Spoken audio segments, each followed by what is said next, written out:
ऐसे लोग जिन्होंने सिस्टम को ही हिला डाला। नंबर 1, ईरान में विमेंस को सॉकर मैच देखने पर बैन लगा दिया गया, लेकिन कुछ विमेंस इतने पागल थे सॉकर के पीछे कि उन्होंने अपने आप को ही मेंस के रूप में तब्दील कर लिए।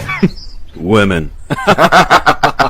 नंबर 2, अब भाई इस बोर्ड पर लिखा था parking reserve green vehicles only. इसका मतलब था कि यहाँ आपको सिर्फ इको फ्रेंडली कार को ही पार करना है। पर ये बंदा लगता है सातवीं फेल था, क्योंकि उसने यहाँ अपनी ग्रीन कलर की कार ही पार कर दी।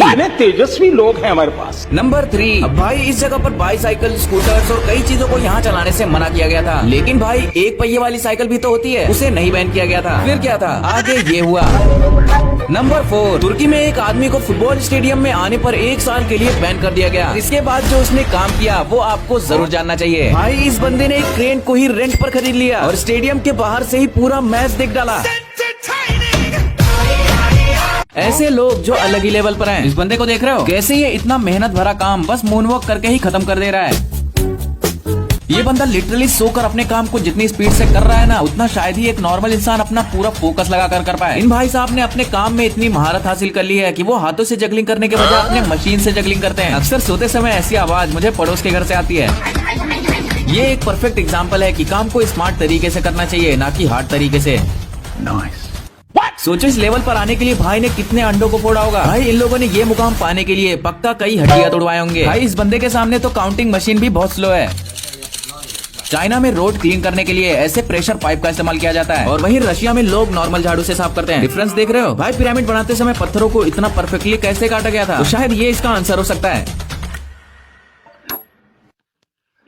इस बंदे को देख रहे हो, कैसे ये अपनी गर्दन को हवा में जाम कर देते हैं, और इनका ये कारनामा देखकर ऐसा लग रहा है कि ये इंसान नहीं बल्कि एक रोबोट है। इसे देखकर आपको क्या, मुझे भी विश्वास नहीं हो रहा था कि यार ये बंदा बिल्कुल सीधा होकर खंबे पर कैसे चढ़ रहा है। ऐसे ही इस सोलियन वॉरियर को देखो, कैसे ये डंडे को हवा में टेढ़ा करके उस पर खड़ा हुआ है। पर इसे ट्राई मत करना, वरना ठीक से खड़े होने की ताकत भी नहीं बचेगी। बिस्किट खाते तो सब है, लेकिन इस बंदे ने बिस्किट खाने का एक नया तरीका ढूंढ लिया। इसे मैं भी ट्राई किया था, पर आज मेरे पास एक भी दांत नहीं है। इस बंदे ने अपनी स्किल को उस मुकाम पर ले गया है कि अब इससे मौत भी डरती है, इसीलिए तो बिना डरे इस चाकू को इतने तेज घुमा रहा है। अब इन भाई साहब को देखकर आप क्या कहोगे? लगता है तलवार के साथ ऐसे कारनामे करना इनके लिए अब एक मजाक बन चुका है। कई लोग एक पुशअप भी ठीक से नहीं मार पाते, लेकिन इस बंदे को देखो, कैसे ये इतने ऊंचे ईंटों पर पुशअप्स मार रहा है, वो भी बिना ईंटों को गिरा है। पहले मुझे लगा ये कोई ग्लिच है, पर ध्यान से देखा तो पता चला ये तो एक आदमी है जो गोल गोल घूम रहा है। भाई खंबे पर बिना हाथ लगाए कैसे खड़े होते हैं ऐसे।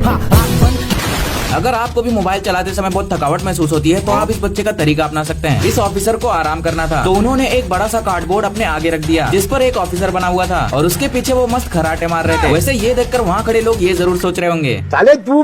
अगर आपको भी काम करते समय बहुत कॉल्स आते हैं, तो आप भी इन महाशय का तरीका अपना सकते हैं, जिससे आप काम करने के साथ साथ बातें भी कर पाओगे। एक बंदे को घास काटने में मजा नहीं आ रहा था, तो उसने बस अपनी मशीन को पेड़ से बांध दिया। फिर क्या, मशीन ने अपना पूरा काम कर दिया। भाई कभी सोचा है कि अगर पक्षी कभी हवा में ही थक गए तो वो आराम कहाँ करते होंगे? तो भाई वो दूसरे पक्षी के ऊपर बैठकर आराम करते हैं। इस बंदे को सोकर गेम खेलना था, तो उसने देखो पूरे टीवी को ही टेढ़ा कर दिया ताकि वो आराम से खेलकर सो जाए। भाई इस बंदे ने तो अलग ही दिमाग लगाया है। उसने पॉपकॉर्न को अपने टी शर्ट के आगे वाले हिस्से में रख दिया ताकि वो खाते खाते अपना काम भी कर पाए। अब इस फोटो को देखो, ये आदमी इतना लेजी है कि वो अपने डॉग को घुमाने के लिए पैदल नहीं बल्कि अपने कार से जा रहा है। गजब बेइज्जती है। भाई ऐसा टैलेंट शायद ही आपने पहले कभी देखा हो। जैसा कि आप इस वीडियो में देख सकते हो कि एक आदमी इन अंकल जी को ब्लू कलर का एक पेंट बनाने को कहता है। फिर क्या, पहले तो वो कुछ समय तक उस कलर को बस देखते ही रहते हैं और कहते हैं बन जाएगा। फिर ऐसा ही एग्जैक्ट कलर बनाने के लिए वो अपना जादुई सामान लेकर ग्लास के अंदर कई कलर्स डालते हैं, जैसे white, purple, black, even red भी। इतने अलग अलग कलर्स को डालता देख वो बंदा भी हैरान था कि कहीं चाचा जी ब्लू कलर छोड़कर रेनबो तो नहीं बना रहे हैं। लेकिन भाई जो रिजल्ट निकल कर आया उसे देखकर वो बंदा भी हैरान रह गया, क्योंकि उन्होंने उस ब्लू कलर का एग्जैक्टली सेम कॉपी बना दिए थे। मतलब गजब।